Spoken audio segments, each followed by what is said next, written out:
यहाँ पर जो सवाल देख रहे हैं, सवाल में 5, 9, 2, 7, 0, 4 का घनमूल होगा 7, 5, 81, 84। इनमें से कोई एक होगा।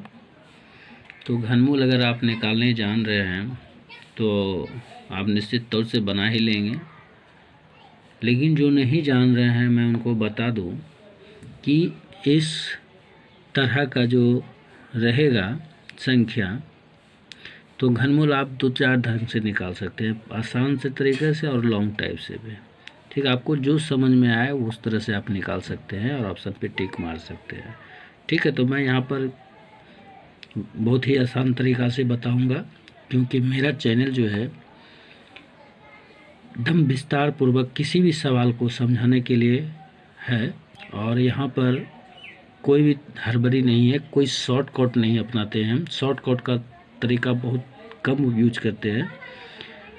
हाँ, कोई ऐसा स्टूडेंट है जो शॉर्टकट की मांग करना चाहता है, अगर वो मांगता है, कमेंट में करता है, तो उनके द्वारा दिए गए सवाल या किस स्तर से वह सवाल को शॉर्टकट करना चाहता है, तो उस पर हम विचार करके उसका वीडियो डालते हैं। तो सवाल यही है, और सवाल में जो चीज़ें कहती है, हम उनका आंसर अगर कॉमन सेंस लगाएंगे तो मिल जाएगा। देखिए, जब सवाल में अंदर में 4 है, सबसे लास्ट वाला में 4 रहे, तो समझ लीजिए कि सवाल में अगर ऑप्शन में कहीं 4 है तो उसका आंसर वही होगा। तो यहाँ डी नंबर में 4 है अंतर में, ये आंसर होगा। लेकिन ये आंसर कितना होगा ये बनाने के बाद बताएंगे। दूसरा है, अगर यहाँ पर 3 रहे या 9 रहे या 1 रहे, तो वैसे सब जो है, तो सवाल में से 1 है लास्ट में, तो उसका आंसर ये होगा, 1 रहेगा। ठीक है, अगर 3 रहेगा तो 3 या 9 ऐसा कुछ रहेगा। तो मतलब इस तरह से ऑप्शन में दिया रहता है, कुछ हिंट्स दिया रहता है पहले से, और इसमें भी एक हिंट्स दिया हुआ है कि ये 4 है। तो हो सकता है कि ये हो, लेकिन बनाने के बाद ही पता चलेगा कि ये होगा कि नहीं होगा। तो हम इसका गुणनखंड विधि से चलते हैं, सवाल को बनाएंगे। तो इसको गुणनखंड करते हैं।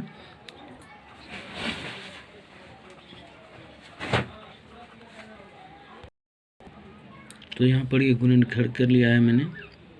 अब गुणनखंड करने के बाद इसका देखिए कि इसमें 2 कितना है, 1, 2, 3, 4, 5, 6 है, अर्थात ये है 2 पे 3 गुना 2 पे 3 गुना 1, 2, 3, 3 पे 3 गुना 1, 2, 3, 7 पे 3।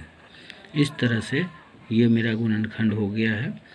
अब जब इस तरह से होता है गुणनखंड, तो हम क्या करते हैं, इसको रूट के अंदर लेते हैं, घन के अंदर लेते हैं। ये 3 आ जाएगा, 5, 9, 2, 7, 0, 4 हो जाएगा। और ये जो है, इनको हम यहाँ इसके अंदर में इस तरह से लिखेंगे। ठीक है, तो ये 3 रहेगा, इसका खंड यहाँ लिखेंगे।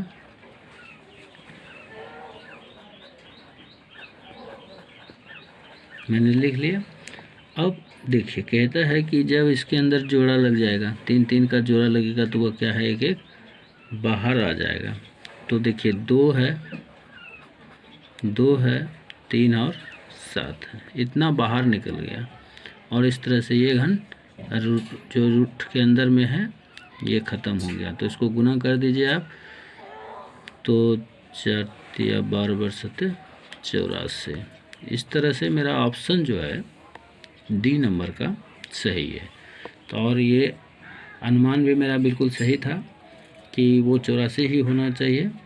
तो इस तरह से आप बनाएंगे तो निश्चित तौर से सवाल में कभी धोखा नहीं खाएंगे। वीडियो देखने के लिए बहुत बहुत धन्यवाद।